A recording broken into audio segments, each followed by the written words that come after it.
What are you supposed to do when someone hits you? Do you just sit there and take it? If you do wrong, you get punished. If you do right, you get punished. Anytime I saw a student in handcuffs, it just broke my heart. It's not my job to handcuff a 5-year-old that has discipline issues in the school. My job is to deal with the criminal element. There's some real evil stuff that goes on out there. Super predator youth. 33,000 gangs. Drive-by shootings. There was so much violence we couldn't hold assemblies. It turns your schools into jails if you have police roaming everywhere. We do walk that fine line sometimes. We're certainly being billed as the bad guys. There are some teachers and some administrators who really make wanton use of police. Shut up and sit down! So kids literally get a ticket for chewing gum in class or for talking too loudly. How does a 10-year-old understand what a ticket is? It's nuts.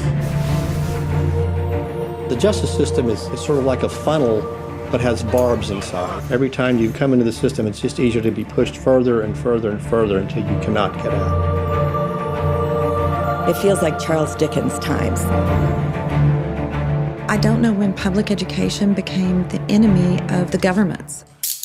And one of the students just said to me, you know, with all the police around, they might as well just put us in jail because that's what it looks like and feels like anyway. If you're a school system in a country that is considering adopting a zero-tolerance policy, don't do it.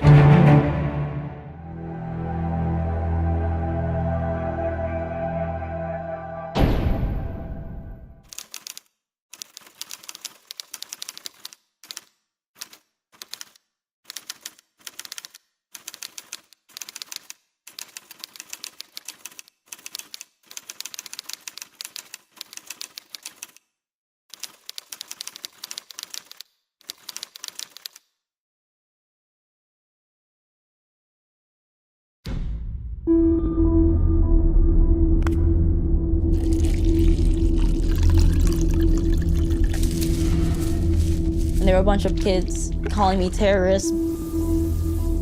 Somebody called the cops and said I placed another bomb. And that's what I'm a little scared about, like maybe somebody might beat me up.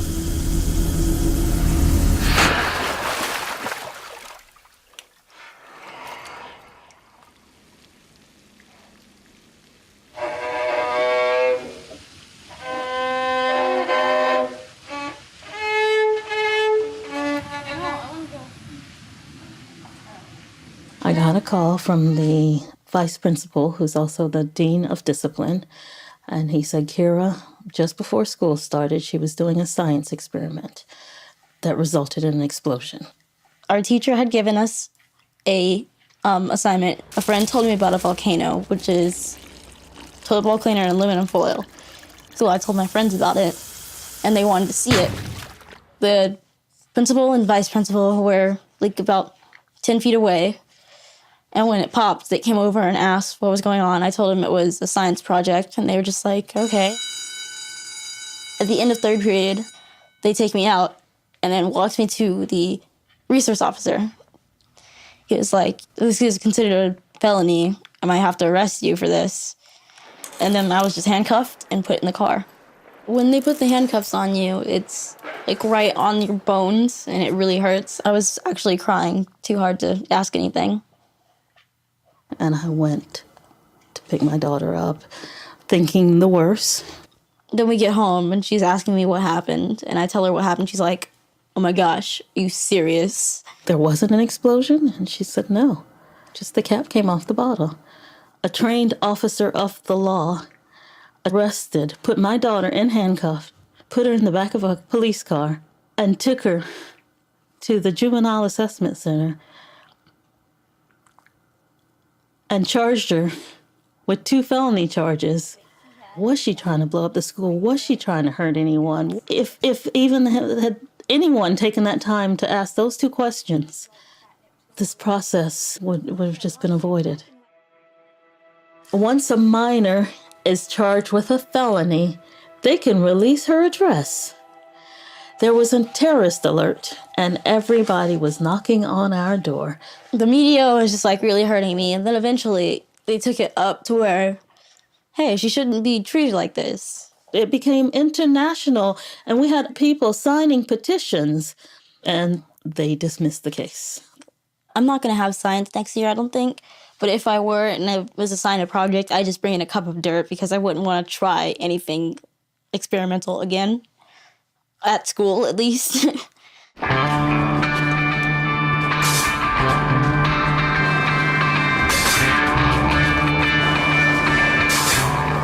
the Bronx, the burning of the ROTC building prompts Ohio Governor James Rhodes to call out the National Guard. When the smoke clears, 4 students are dead. In the 60s, during the Vietnam War era, in response to student protests on campuses, both at the high school level and at the college level, states drafted statutes that said that you can prosecute a student for disrupting class. So kids literally get a ticket, like you would get for speeding or for running a red light, for chewing gum in class or for talking too loudly, and they then have to go to court. We placed all of our juvenile Class C misdemeanor, the lowest level fine-only offense, in our adult criminal court system. The records that are generated by these cases are not kept confidential. The kids end up with a criminal conviction. So it was never intended in the 60s when it was passed to be used to prosecute a student for gum chewing. But that's what we've evolved to because of the police presence. Say this highly organized gang rooted itself deep in Jersey. Why are they treating us like this South Africa? South Africa, Zero tolerance started in the 1980s with the creation of the war on drugs in the United States. There was a sense that young people were what they called super predators, that they were engaged in behaviors that were very violent. Super predator was a term that was coined by John DeLulio. There was a belief that you could project ahead based on current population of young people in the criminal justice system, how many more there might be, and that this would illustrate what policymakers needed to do in terms of law enforcement and prison building. We started to see schools have police officers. We started to see schools have metal detectors, drug-sniffing dogs. In the 1980s, and then coming into situations like Columbine, there were a lot of what we call assault weapons. Young people had greater access to things like semi-automatic weapons, greater access to that than quality education in our urban areas. When George Bush, President Bush, was governor of Texas, he instituted some literally zero tolerance in the education code. That was really the first time I saw any law enforcement ticketing suspension tied to school behavior. Each school and state were required to set up a policy for addressing young people who had possession of a weapon. When schools started putting this in place and then other instances of school violence occurred, there was a desire to do as much as they could to preserve school safety, and sometimes their application of that policy was overly broad. And adopted to be zero tolerance for any infraction of any kind. The kinds of policies that we use in the United States that for criminal behavior we've now used in the schools. The first day that I was here, one gang member threw another gang member through this plate glass window right here. And when I walked out of my office, he was lying here on this terrazzo floor with blood shooting from his neck, and he had just glass all in his face, like a pin cushion. And the young man who threw him through the window the following day was shot to death. Horrible first day. I almost quit the first day.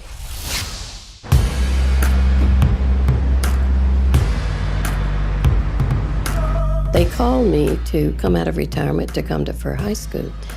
And I knew about Fur High School, and I knew that nobody wanted to come here and be principal. And at that time, I was 66 years old.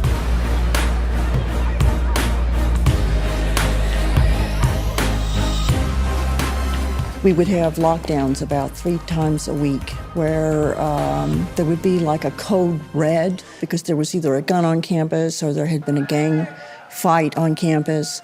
It was really bad.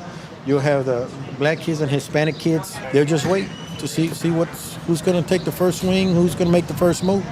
It was more like a prison when I first got here. You have to see that's how the kids were. They came to school and there was going to be fights. After school, you might be a fight right here, then you get a call to fight upstairs. That's how they would do it. We had drive-by shootings. Gangs would follow buses home and shoot at the buses. You had to be very careful coming and going and being in the hallway. The teachers really didn't think these kids could learn or wanted to learn. There was a smoking lounge, and teachers would leave their classes and go to the lounge and smoke and play cards. I couldn't get any help from the district. They told me they were the meanest teachers they'd ever tried to work with. So I finally called in the gang task force to try to help me, and it just escalated the situation. When I saw how the task force people were treating our students, it broke my heart. I'd never seen such violence in my life. They were just slamming kids around up against the wall, down on the floors and putting their knees in the back, putting handcuffs on them, sending them to jail. The tickets that they were giving, simple things like being disruptive in a classroom, things that were minor infractions. The longer they were here, the more violent they were, the more violent the school became. So we lost so many of our talented students because they were being harassed by the police. There was always shootings and drive-bys here that they had to put snipers on the roof just to watch over the kids. It was just chaos, a daily chaos. One day they were trying to arrest me because I told them they were being too rough with the students. And they said once they took over that the principal didn't have any say. So I finally asked that the gang task force leave, and they said, well, you wanted zero tolerance, and this is zero tolerance. The last day they were here, one of them came in and said, this school is going to, she was furious. She said, this school is going to implode, and the blood is going to be on your hands. And when that happens, don't call us because we're not coming to help you. I thought I must be absolutely crazy to be trying to do this. The first SRO school resource officer program that I've been able to find any reference to was a school in Flint, Michigan in the 50s. I've heard some suggest that the school police presence was a response to desegregation of our schools in the United States, and I think that that is an interesting theory, and it's quite plausible. We also saw one of the largest police programs in the U.S. in the Los Angeles school system adopted in the 60s. Experienced some more growth in the 70s. In the 80s, there were some drug prevention programs that officers were teaching that helped the growth of officers in schools, especially elementary schools. But it was the 1990s that brought about the tremendous growth. NASRO began in 1991, and it actually grew from the Florida Association of School Resource Officers at the time. We're a not-for-profit association. Most of our funding comes through training revenue, conference revenue, and membership revenue. In the period of the mid-90s to the late 90s, we had several high-profile shooting incidents at schools, kind of culminating with Columbine in April of 1999. After 1999, there was really tremendous growth. As we've seen with the events of this past December, now we're back in a tremendous growth pattern, and so I think that's probably going to continue for a while.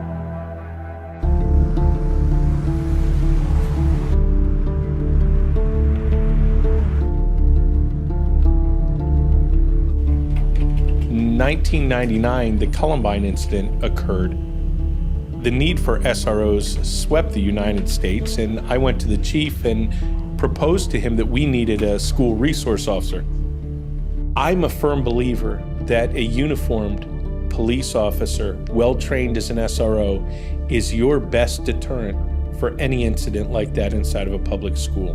My job is to make sure facility security is in place. My job is to make sure that the students are safe, and my job is to keep the outside world from coming in here.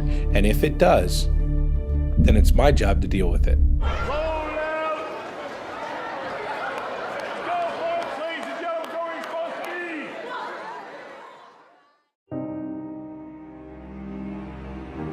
The tragedy at Sandy Hook was horrifying.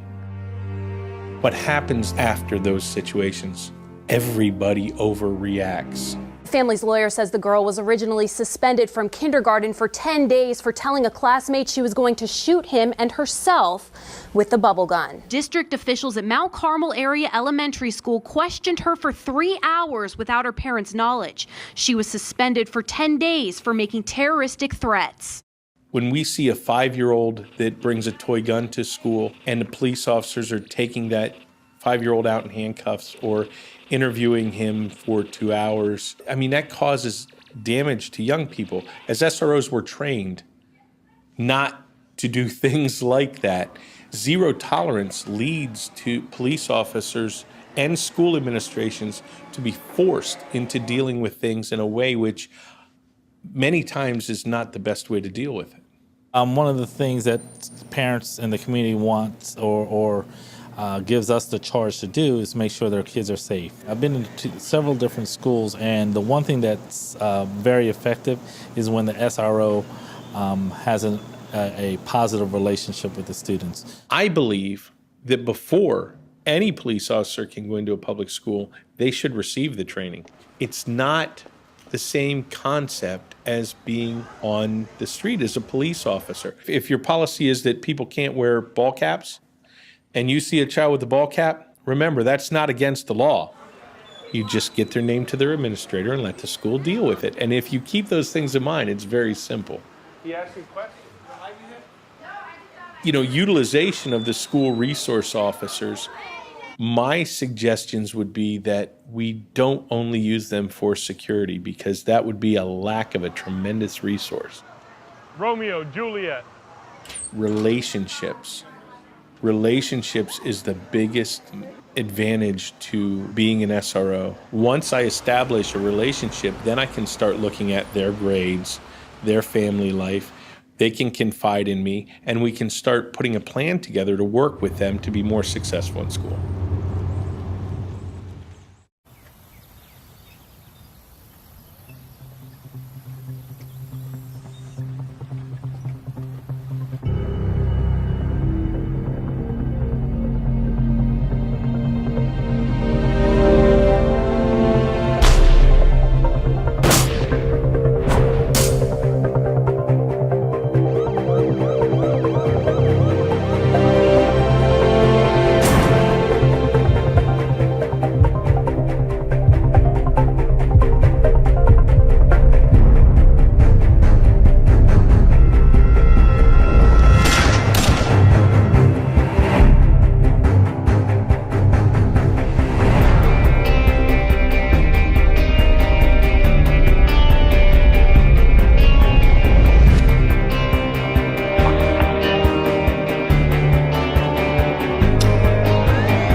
for allowing me to be part of such an amazing evening and an amazing event.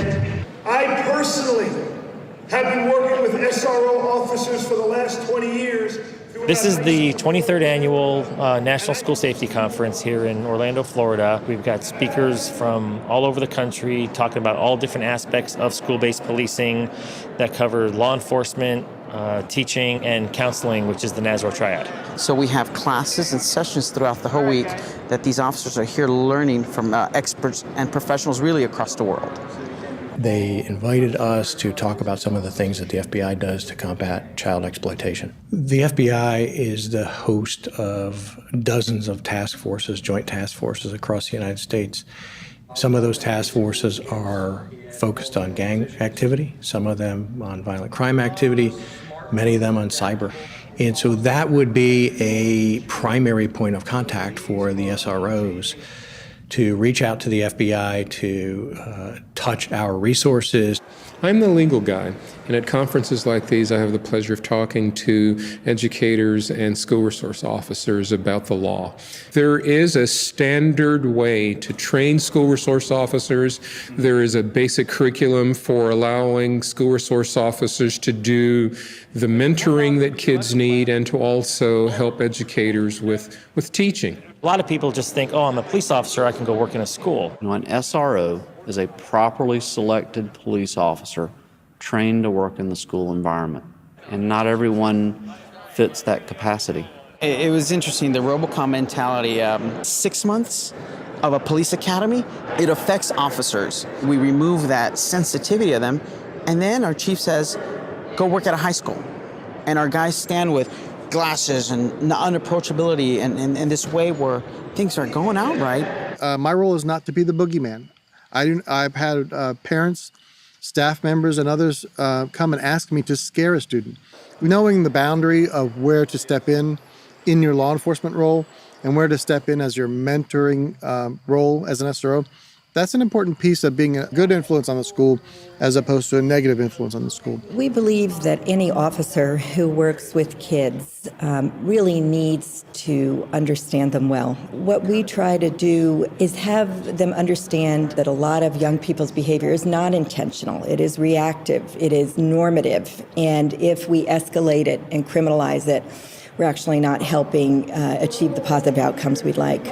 I'm here to help before we get to an arrest. The arrest is the last thing I want to do. Many times by building relationships, you can help to stop a tragedy or avert a tragedy before it happens. Probably 80% of the work is preventative. I can get them before they receive a ticket, before they get arrested. When school-based policing is done the right way, it's very, very effective. Over the last 2 decades, America's schools are safer. And one has to ask, why is that? And it is because of the effective use of well-trained and well-selected school resource officers.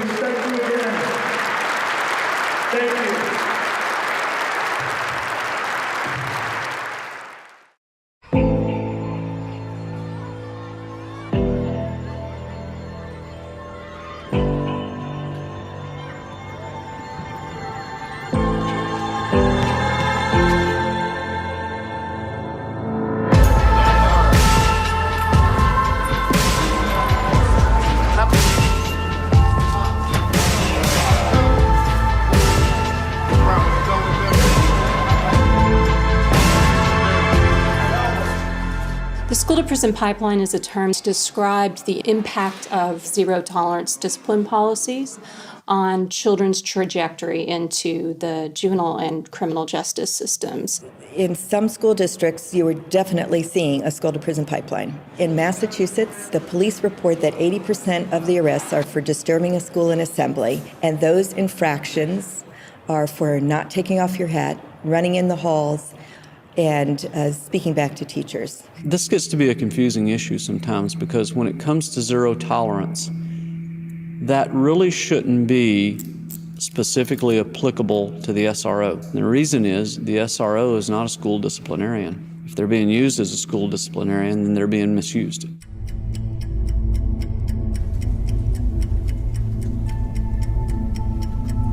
There had been a lot of anecdotal evidence of these practices before we published our report. We finally had some numbers. For the 26 districts that we looked at, we saw around 32,000 tickets issued. More than 52% of the tickets were for disruption of class or disorderly conduct. Something like 120 or 150,000 Class C misdemeanor cases that were processed through our justice and municipal courts for juveniles. People were really shocked by it. The assumption had been that the crazy stories that people were hearing about kids who were getting tickets for gum chewing were rare instances, and the data that we received really debunked that myth. Thank goodness for the study. Many of us have recognized it for years, spoken about it, but this is the first time it's really been quantified and put a face on it. There are some teachers and some administrators who really make wanton use of police. Sometimes it's very hard on the police officer because somebody that's just willfully defiant isn't a police problem. And the problem is that administrator calls going, he doesn't want to sit down. That's not a police problem. The SROs, frankly, were put in a very difficult position because an SRO would have to say no to the principal as well as no to their supervisor.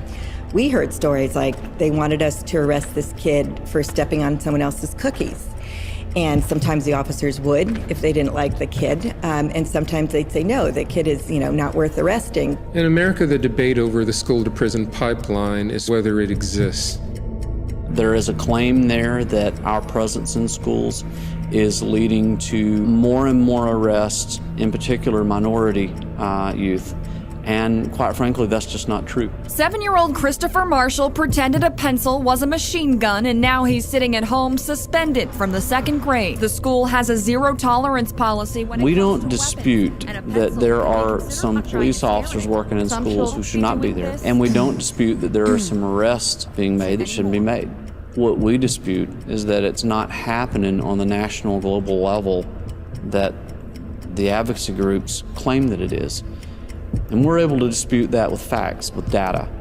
From 1994 to 2009, juvenile arrest rates in this country dropped by 50%. That just happens to coincide with the time that the SRO program has experienced the most growth in this country. We need to also be focused on the good things that SROs are out there doing every day, because there's a million good things to the one bad. It doesn't appear as though the pipeline exists in the way in which it's being debated by those who really want school resource officers to be removed from the country. There's something else going on.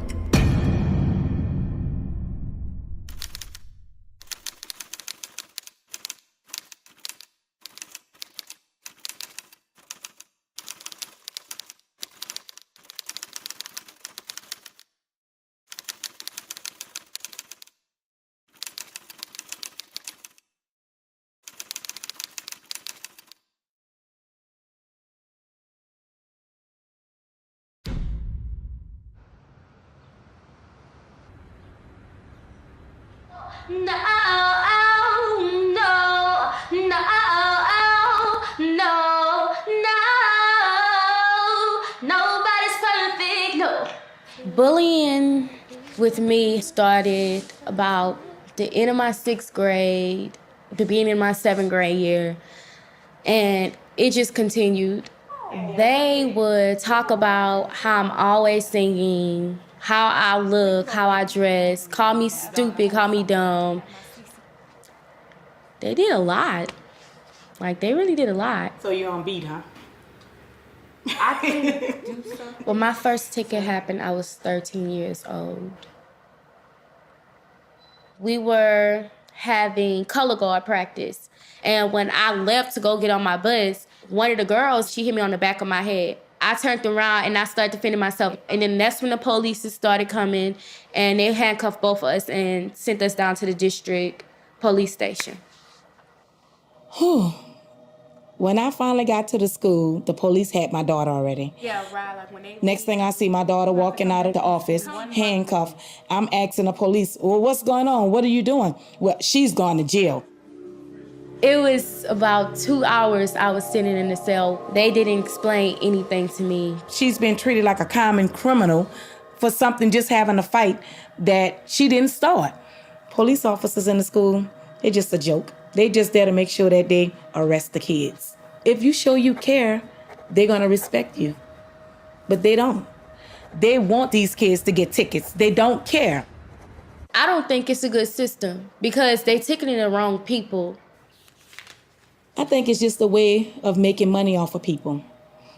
But here I am, a parent that's raising my child, that want my children to have a future. Now it's zero tolerance. You just want them to get beat up on. When colleges look at my transcript and see that I have a ticket, they would probably think twice about having me go to their school. It teaches them that no matter how you try to do right in this world, in this society, in this life, you still gonna be punished. The fights at school. That's an interesting topic. If two people are walking down the street and one of them punches the other one, and the other one then, number two, punches back, that's self-defense. That's not a crime. If that happens at school, many times both of them are suspended. And the second one is a victim. But the school says, in order to maintain a safe environment, and because we have zero tolerance, and because we don't know how to, or want to exercise discretion, they both get the same consequence. And that seems horribly wrong. I think as school resource officers, we're still trying to figure out exactly what our role is in bullying. I know some states are criminalizing it a little bit more. Certainly there are times when criminal acts occur within bullying, and there are times when it's not a criminal act. We've been concerned that the exposure of bullying as an issue will create more of a tendency to use zero tolerance policies and practices. We can't just push young people out of school and into a criminal justice system because they are the kid who engages in the bullying. We have to get at the root cause of the bullying. Because we can push them out, put them in prison, they will get out and they will have learned nothing.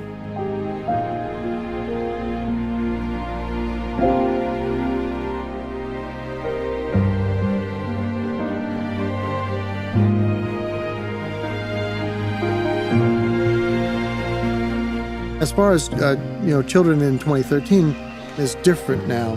They have many online instances of bullying and violence where you may not even know the person. Social media is a tremendous challenge, and the misuse of that leads to a lot of problems. What we see with a lot of kids is that they're a lot more brave when they're behind the computer keyboard or on Facebook, and they say and do things they shouldn't say and do things that are going to follow them. So we try to educate them on that. One of the things that concerns me about the police presence in the schools, and then the ticketing for particular acts of bullying.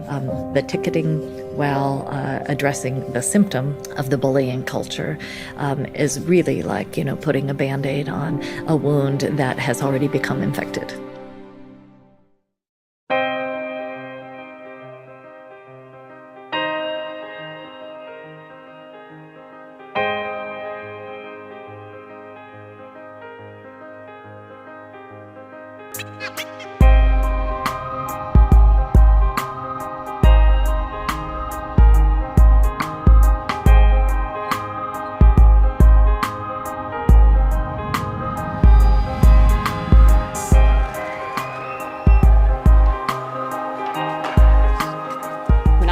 Truant student, I think of the kid who's skipping school or skipping class to go to the mall or something like that. Largely, you have a lot of social-economic problems that lead to students not going to school. When you actually start to talk to kids and their families, what we're finding is that it's kids who may have a parent who is chronically ill and doesn't have a caregiver in the home. They don't have any resources, and so, the 17-year-old will stay home to take care of mom because she just got out of the hospital. A ticket, a fine, a court cost doesn't solve a thing. If anything, it compounds the problem. What are we teaching children when we tell them that they're criminals because they are opting to stay home and take care of a critically ill parent? It's probably one of the grossest absurdities, in my opinion, of the system in Texas is that we actually prosecute children for truancy. So for a status offense that you have to be a child to commit in our adult criminal courts. The child is the defendant, not the parent. And so in many of the courts, you'll see the judge tell the parent not to answer for the child. You can't be incarcerated, you can't be locked up for the truancy tickets. Well, with the exception of if you've turned 17 and you haven't responded to your ticket, they can confine you. It is as bad as you might imagine for a child to be caught up in what is really a system that's meant to deal with adult criminals and not children. It makes absolutely no sense.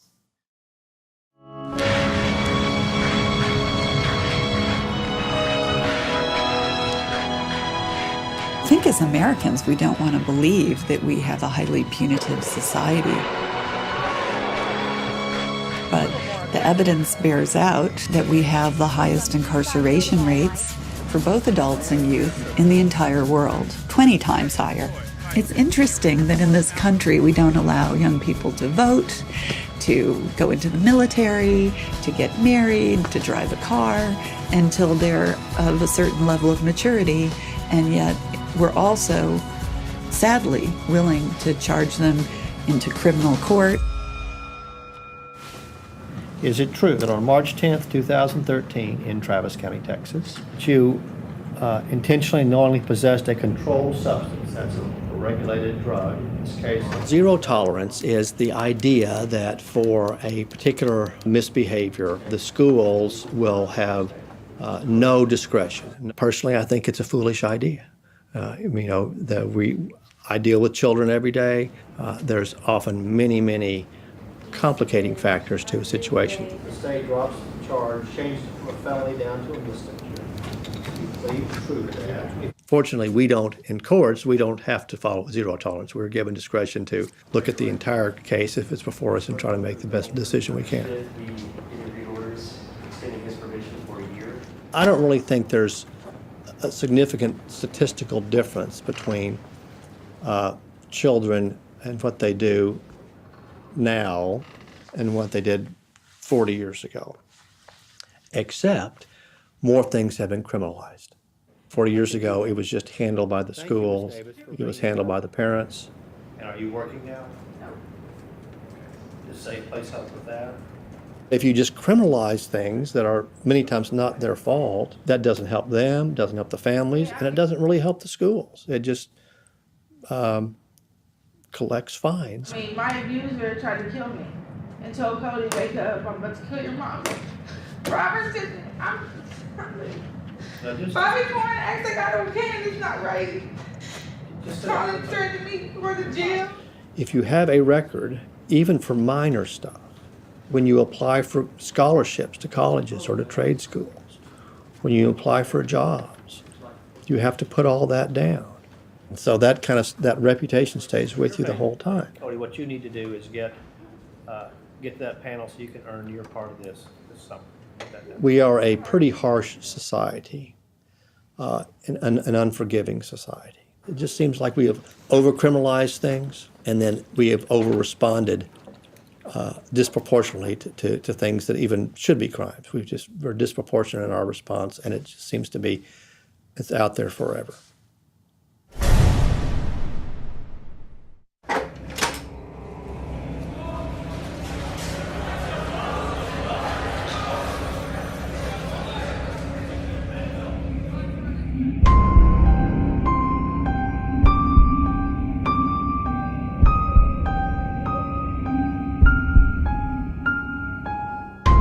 It's an empire building. These police departments got to have something to do. It's evolved where they walk the halls. They go to the classes. They got their ticket book and they are just riding and riding and riding. Class C misdemeanors, couple $100 fine. It's nuts. And it's just spread all over Texas and in other parts of the U.S.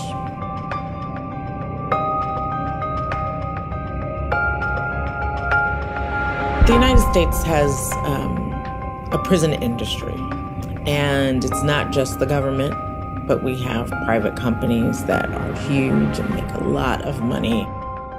In some ways, it has fueled our theories around criminal justice. I just wonder, what would the financial impact be? Could as much money be made? I would think not. If we actually were taking care on the front end of our children. Since 1980, we have systematically defunded public schools. We have systematically defunded every kind of resource that can go into the schools. Both at the federal and state level, we have seen cuts like never before. I don't know when education became an enemy of the government. In other countries, the teaching profession is highly admired. I don't know that that's the case in the U.S. You can't cut school funding. Things don't happen by accident. There's a reason for the results we get. We have a choice. We can either fund education now or fund prisons and welfare later. Court is now in session. Please raise your right hand. I promise to tell the truth, the whole truth, and nothing but the truth. So help me God. I started the principal's court, and I chose 12 seniors to be my jurors, and I trained them. Is charged with selling candy. So we meet with all minor infractions, and they come to my court. Michael, did you want to make a statement to them before we begin? Nothing? Court is dismissed for deliberation. Maybe we should make them do like clean up community service after murder on. So make a week, cleaning up a week, yeah. And the punishment is always academic. There's additional one-page essay on why you shouldn't sell candy at school. So that's 5 things that if I counted them, you're responsible for now. And you don't want to make another statement to change what you said to begin with. I don't know. Well, I'll help you say it. He didn't tell you the truth the first time because he was embarrassed. His father called me and told me that he really needed the money, that they needed the money. All of us have been there one time or another, so we know what it's like. If there's something going on, why are you selling the candy or something, you should go talk to somebody. Anybody will help you if you have anything going on at home. So I don't know if you want to change that decision. We'd like for you to research some places that you can work at the age of 15. But everything else you don't have to worry about. Right. Got it? You're dismissed. Some of the tickets that come in here, though, are tickets that they would have been in handcuffs and marched off to jail. But this is a peaceful way of dealing with these infractions where both sides learn a lot. All of us learn a lot. Chief Dawson, would you like to join us? Certainly. It's good because we have to think and really decide and listen to each other and pay attention to figure out that everyone's okay with the decisions we're making. Julian was caught with his girlfriend. This is the second offense for them skipping class and meeting together. We decided to give Julian a 2-page essay on what happens when you don't do the assignments the court assigns. Now my question, ma'am, excuse me? The community service, for what reason would you assign me that? Oh, because we also felt like that if you're not... Hold on. Y'all also just felt like your feelings have nothing to do with this. It's supposed to be about pure logic. If you honestly think that it's wrong, you should have never been here in the first place. You should have did the right thing. I like that. That little argument right there. I like that. But it's not an argument. That's what I'm saying, little. Order in the court. These jurors learn so much about giving back and caring, and you see how they're willing to help. I want you to think about it. What is going on with him? What do you think causes him to behave the way he's behaving? Okay. You're dismissed. Thank you for doing a good job. I think that it works because we're all just trying to be peaceful and to help each other.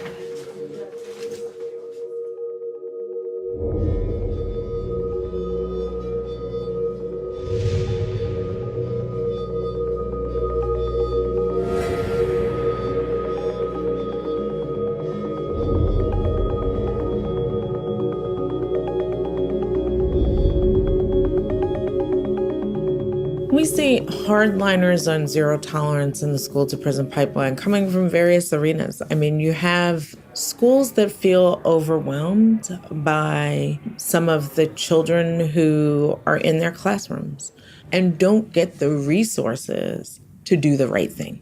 Zero tolerance has its pluses and minuses. I think it has its place. But we also now don't have corporal punishment in a lot of the school districts. So sometimes there's no other way to discipline a student other than through the ticketing process. Another area that I get pushback from is from school teachers who say they want orderly classes. And I understand teachers have a tough job, but they've got to get involved. If they're going to have someone in their class written a ticket, and it's got to be for something that is beyond foul language. The education system has changed. There's so much focus on testing. The amount of funding the school gets depends on those tests, so that's a huge amount of pressure both for the students and for the teachers. Teaching is a challenging profession. I know. I taught high school, and I taught high school special education, and a lot of my students were court involved. The best teachers are really paying attention to the whole child. So they're not just teaching the curriculum and teaching academics, but they're teaching a way of being and a way of thinking and values that have to do with social values. I don't mean religious or spiritual values, but how do you get along with others? How do you express yourself in a constructive way? Show your best. If you're better than somebody, show it. Pass on 3. 1, 2, 3. Pass! These are all parts of education.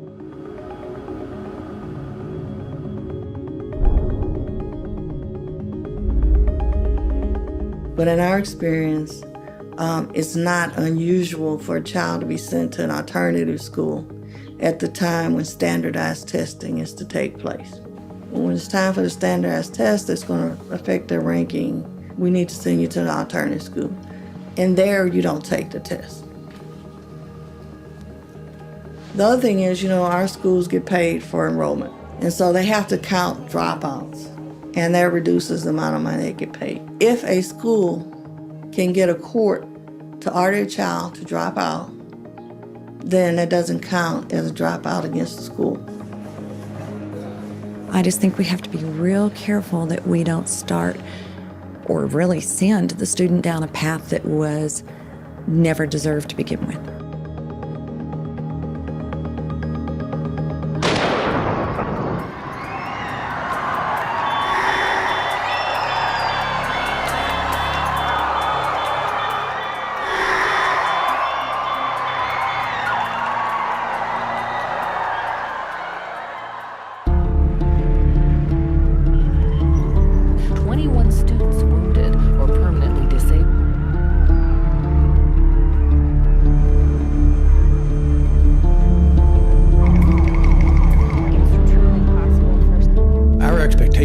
Is that our children are safe on their way to school, that they're certainly safe in school, that they're safe on their way home, and they come home safely and smarter every day. Sadly, that isn't always our reality, and from time to time, our worst fears are realized in this country. As a parent, I like knowing that there are some places more sacred than others. And what scares me is the schools may be not on that list anymore. Post Sandy Hook, the U.S. Congress passed the Investigative Assistance for Violent Crimes Act, and that enabled a more robust and active federal response to these sorts of incidents. As we've been approached and asked so many questions about Sandy Hook and the response and what do we do now, I've been very cautious about not being perceived as an ambulance chaser. I would rather us be out of business than having to respond to a tragedy like this. Our role is to build relationships, because many times by building relationships, you can help to stop a tragedy or avert a tragedy before it happens. In probably 2/3 or more of these events, we have a subject who has shown indications of moving towards action, that there were prior threats, that there was prior activity that might alert someone who is paying attention that this person is troubled.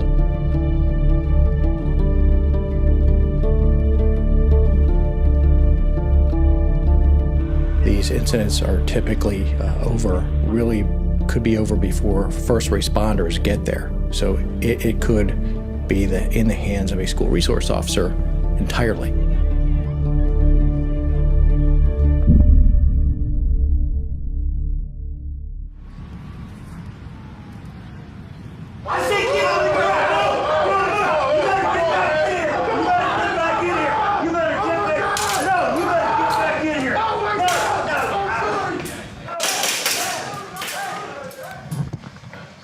Are you all right?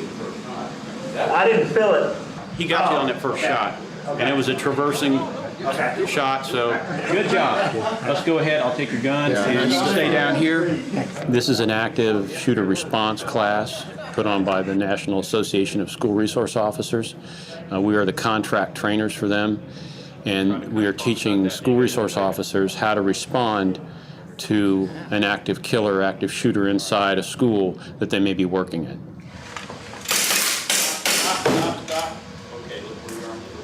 I will show you right where the weapon was the whole time.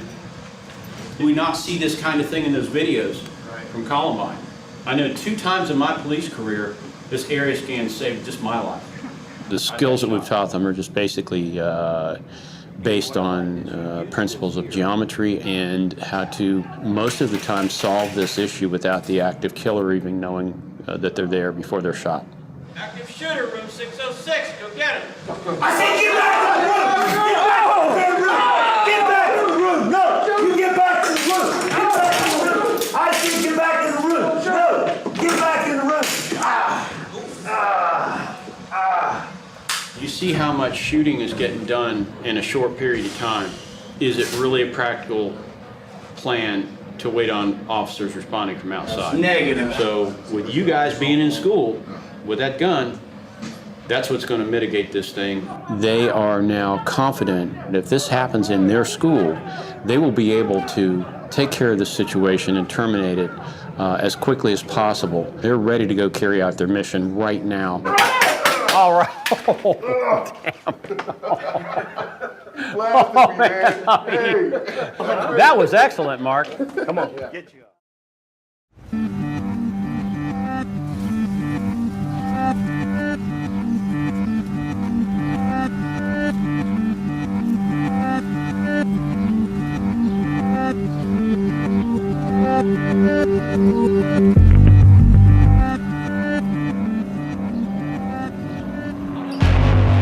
Our school is a very unique school. It's a very rural school. We started in 1884, and it has about 100. It generally has about 100 to 120 students, and there are 25 employees, including myself. Harold is a little different, and the employees have to have a concealed handgun license. Then they are considered individually by our board, and the third component is there's extra training, and they have to have the handgun on them at all times. We live in a rural area, so we're 30 minutes from a first responder. Sandy Hook was less than 4 or 5 minutes. I said, the question you have to ask is, how many deaths are acceptable for you? I don't think any are acceptable. And if we have this policy, 99% of the time, people aren't going to consider us for a shooting spree. We've moved away from this idea that a good person with a gun is different than a bad person with a gun. I call it hoplophobia. It's irrational fear of guns. Police officers are trained, just like anybody else can be trained, to protect themselves or one's family with a firearm. So that's all we did. What people don't understand about gunfire is it's not like in the movies. It's not in hi-fi and stereo. If there's gunfire in a classroom, you won't be able to hear it at the other end of the school in a classroom. But if you have redundancy within the system, which our plan does, we can have multiple placement throughout the building. We shouldn't have to be worrying about people coming in and mass murdering our children. And I'm also do not believe that I came from an ape. Or, well, they say technically it didn't come from an ape, but it came from the ancestors of the ape. Okay, well, fallacy is a fallacy. We're not teaching people that they were created with a divine spark. We're treating them that came from animals. So when they act like animals, well, why not? It's idiocy. You can't do it. You have to have a standard. You have to have an absolute. We had an absolute. And no one liked it. So now we get the response. Somehow there's this extra mercy. The blood wasn't dry in Sandy Hook before we started questioning how we had failed this kid in our society. Instead of saying, he deserved what he got. He's dead. And as a matter of fact, he needs to be brought back to life about 26 times and shot again. And in Texas, we have the right to do that. If someone's on our property in the middle of the night, we don't ask questions. Who they are, if they got the wrong house, if they didn't take their medication. As we say in Texas, a person needed killing. And the next person they can explain that to will be God.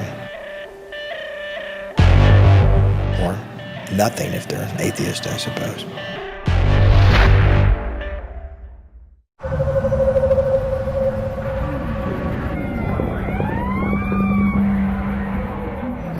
shooter doesn't happen every day. There are kids that are homeless. There are kids that are coming to school without a meal.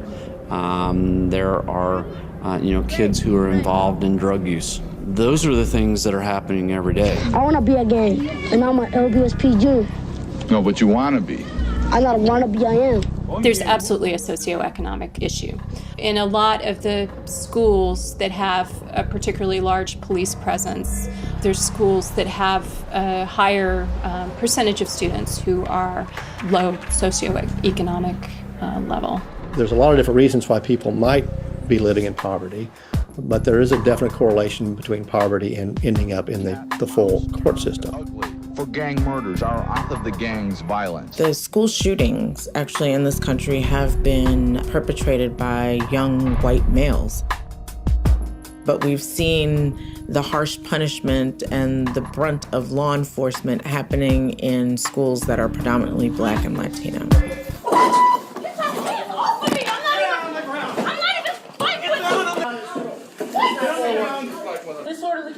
What did I do?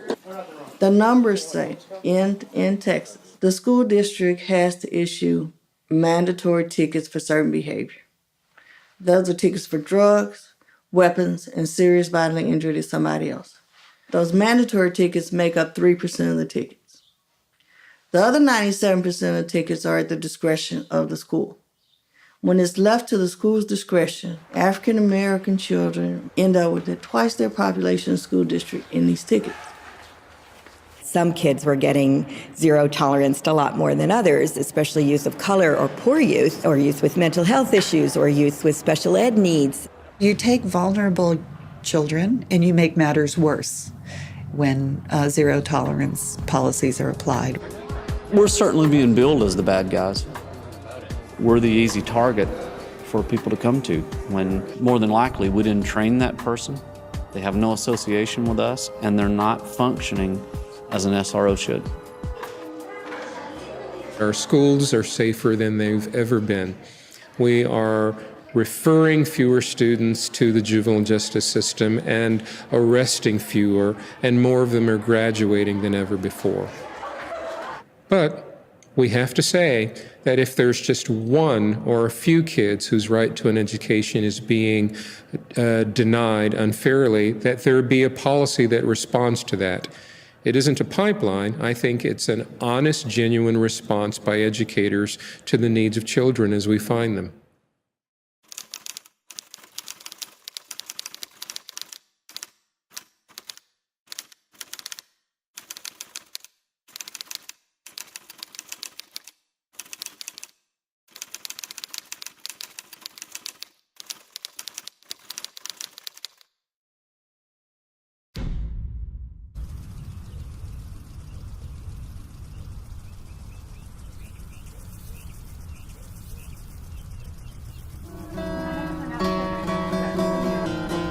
I received a call to come pick up my son Josiah at school because he was going to be suspended, and I was informed that he had brought a toy gun to school that he wanted to give as a gift to a friend of his, and sat down with the principal, and even she recognized in the conversation as she was talking to me, he was so honest and he's such a sweet boy. I'm like, yes, so why are you doing this?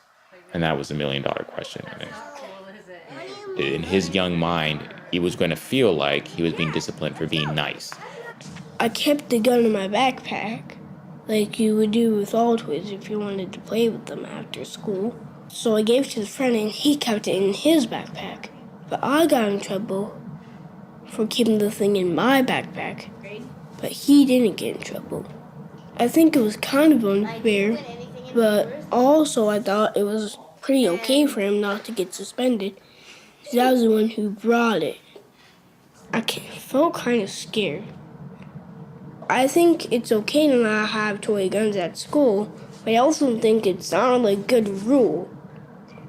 Because, it's just a toy gun. The idea behind the rule is basically they don't want kids to feel threatened by other kids. Josiah was not doing that. He was actually giving something as a gift. He wasn't threatening anybody. Okay, so Josiah won't bring a toy gun to school again. but does he really know why he shouldn't? It's short-sighted, it's irrational, it's largely emotional. I can understand the schools put these very stringent standards down to try to protect against them. But in the end, the kids suffer, and that's not fair. If I was principal, I'd make it like you can make weapons as long as they don't really hurt anybody or you don't pretend to shoot somebody. I think there's a really big problem with what we're teaching kids with a zero tolerance policy, because it tells them we don't respect you enough to believe that you're worth having sensible policies in place to protect you and to protect others around you. We want our kids safe, but we also want them to have fun, and we want kids to be able to be kids.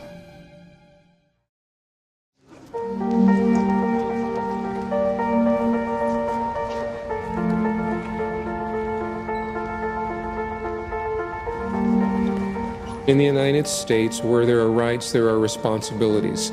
And in the school safety movement, the responsibility discussion always focuses on parents and their responsibility to raise children who will take direction.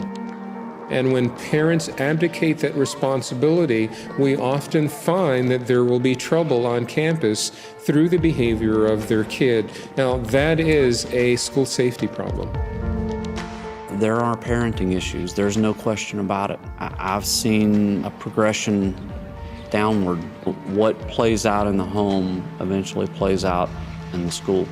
I know schools do a lot to try and help parents with parenting skills, but the parent has to have the desire to want to do that. How did it get like this? Well, part of it is parental involvement. Unfortunately, we don't all live in middle America where you got two parents at home. We're talking about a lot of inner city, urban problems where you got single mom. Hell, sometimes you have no parents. I've got a school in Houston, their largest student organization at their high school, children whose parents are in prison. Great SROs provide great male models to both young men and young women. Let's not forget that the U.S. leads all developed nations in fatherlessness. There are no fathers in too many homes, either due to the fact that they were never there, that they're there intermittently, or due to divorce. And so when you see a male SRO using power and authority through moral suasion, through mediation, through logic and verbal communication, you are achieving true violence prevention. My parents, and most parents, did not interfere with the schools. They supported the school. I do think there's a difference now where parents treat the schools and the teachers as enemies, which I think is a big mistake. It is so important to remember what parenting truly is. I think the toughest thing to learn as a parent is you're no longer number one. Regardless of what the obligations are of a parent, the priority has to be the child. And if that's truly a priority, you will absolutely find and make time to be that parent that you know you need to be.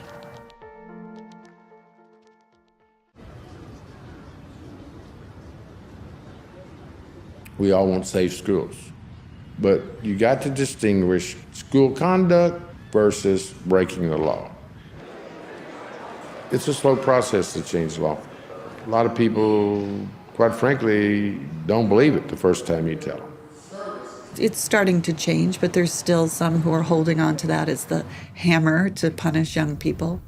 We'd worked during this last interim with the Texas Judicial Council to look specifically at the issue of Class C ticketing for students and came up with a series of recommendations that were then taken to the legislature.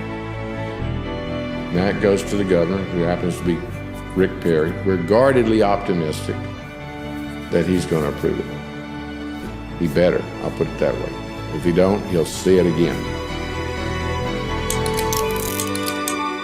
We're building a movement, and we're changing the way that our country thinks about the school to prison pipeline.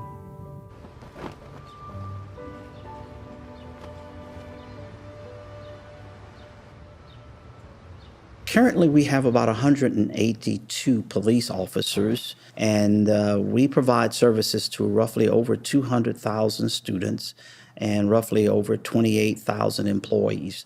Well, the change came about because of a report that came out. The title of the report was From the Pipeline to Prison, and it showed that Houston was one of the leaders in issuing written citations. Just because a student has a citable offense once, is that the road we want to take? Does they automatically get a citation? And that's kind of what it was like in a lot of places. It was very disturbing, and I said this is no longer the practice that we're going to continue. First of all, we had to retrain our officers about issuing the citations. How you doing? Good to see you, sir. Good, sir. I want to bring them over. Basically, what the theme of it was is that if you're going to issue a citation, issue it based upon your own investigation and then use your own judgment and discretion and not let someone else force you to do that. Haven't had any issues with the citations, I guess. Not a lot. The first one down the road in, I want to say about a month. Really? Yeah. We're constantly training. Each of our officers gets over 40 hours of training a year. So we're trying to stay on top of the latest trends and developments.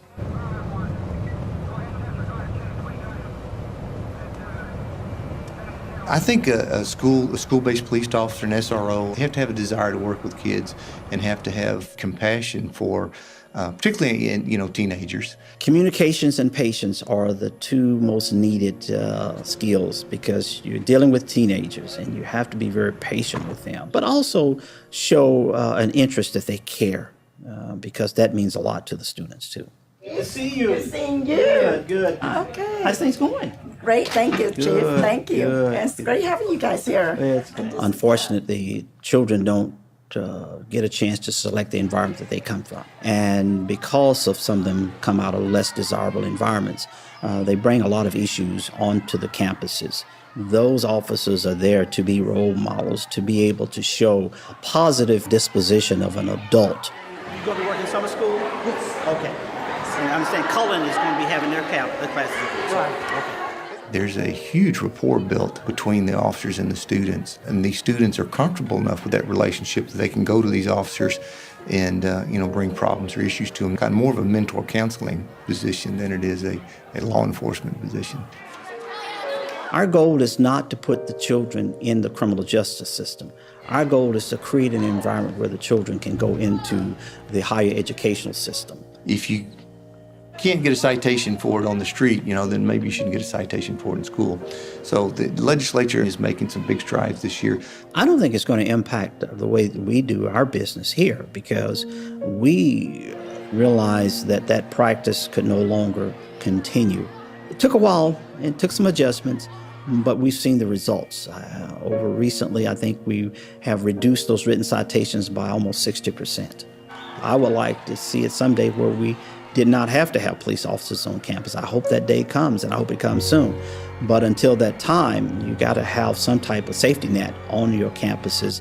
And if you've got that safe environment, I think it creates a success for everyone involved.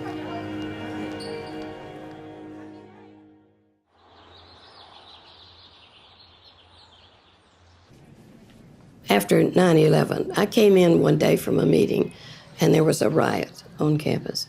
So I had them all together, and I started talking to them and listening to them. And I said, what is it that I could do that would bring peace into your lives? And then they start saying, Miss, we don't trust the government. We don't trust the schools. We don't trust anybody. So finally they said, Miss, we know that 9/11 did not happen. So I said, what would happen if I took all you 32 thugs to New York to see in Ground Zero? And they loved it when I called them thugs. We signed a contract. We had no fights for the entire year. That changed the whole thing when the whole attitude toward students changed, that it became a caring community. We haven't had fights since then. I started bringing the kids in just one at a time and trying to talk to them about dreams. And they would say, well, my dream is to live until the end of the week. That destroyed me. My neighborhood is the brick wall. Dr. Simmons is my trampoline. And I just jumped over the wall, and I never came back. And I went off to college. That was my way of thanking Dr. Simmons for helping me, drilling me all the time, saying, go to college, go to college. Dr. Simmons gave me a job here to help me help these kids. If the school hadn't changed and I did not meet Dr. Simmons, I'd be dead or in jail. It's a fact. It's a fact.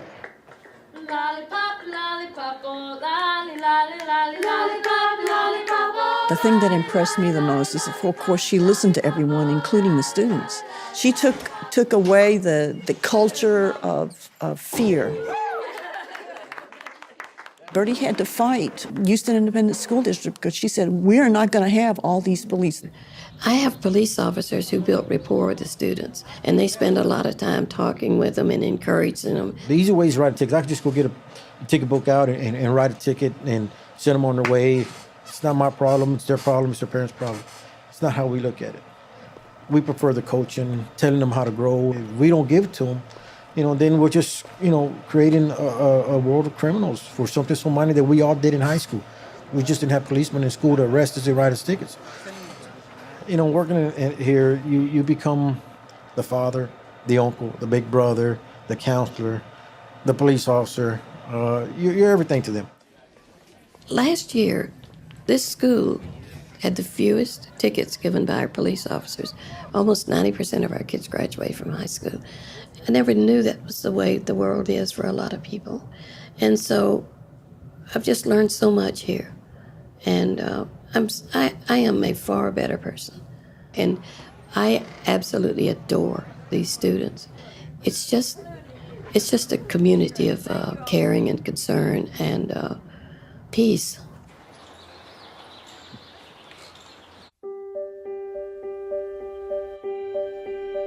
America has exported its crises on campus involving shootings. In Germany, in Great Britain, in South Africa, and in numerous other places, the virus seems to be spreading.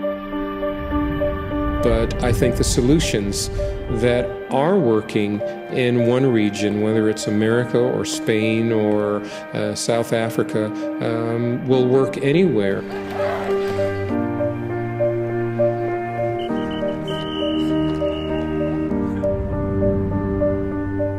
When school-based policing is done the right way, it's very, very effective and can make a tremendous difference in the lives of children. When it's done the wrong way, it can have the opposite effect.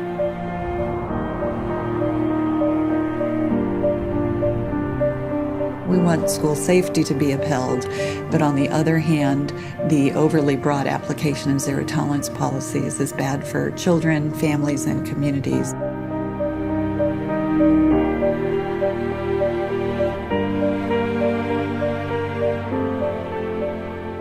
Our research in the United States has shown us over the last 15 years is that it was an abysmal policy failure.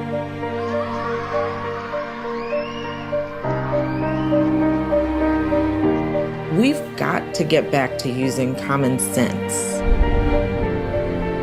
So there's a chance, I think, for other countries to learn from our mistakes and our overreaction. Respect them enough to institute rules that make sense, because they can smell a stupid rule 20 miles away.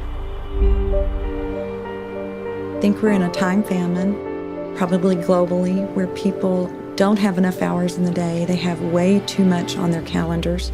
And yet, if we don't pitch in as a community to make sure the needs of the students are met and provide opportunities for families to be engaged, we're truly missing the boat on what student success could be seen.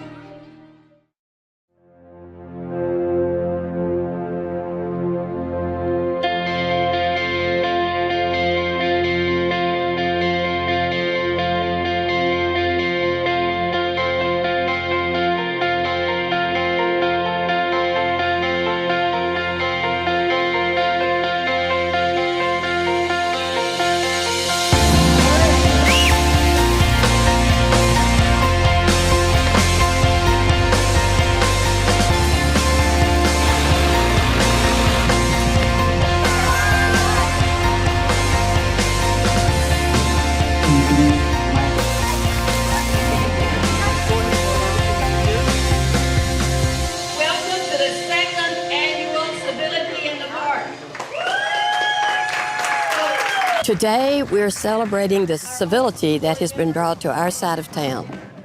It's the peace that first came to the school that spread to the whole community.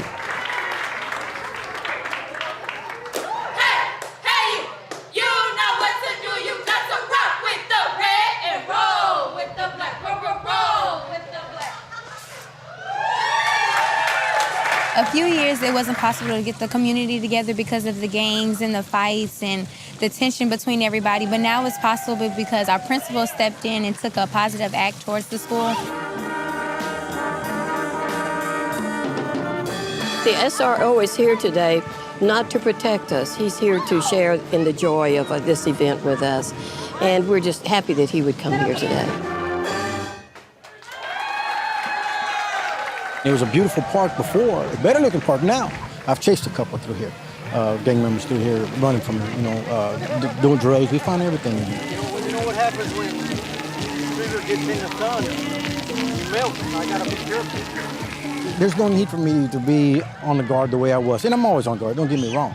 Now I could, calm down a little bit and have fun and enjoy it myself, although I'm still working, I could still enjoy it. And I'm proud of that. I think myself and my partner, Officer Davis, we played a big part in that. They got tired of dealing with us. So, and they move on. So, we do what we have to do. But, this is why.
I went to school now, I would probably be charged repeatedly.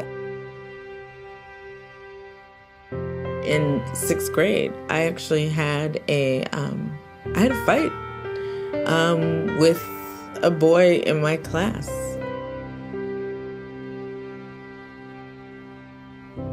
Skipped mass to go and smoke cigarettes in the woods with my friends. This is normal behavior for adolescents.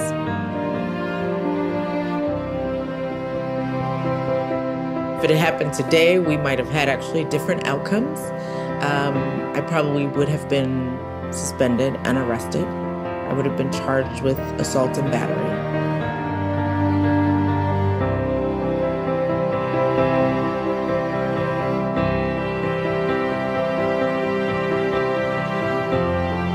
I also jumped out of a window in French class to see if my teacher would notice, which he did. But, those things now, those normal pranks, the joy of being a youth, are really dangerous for some kids. And that's unfortunate. I don't think that's what was intended, but that's the impact.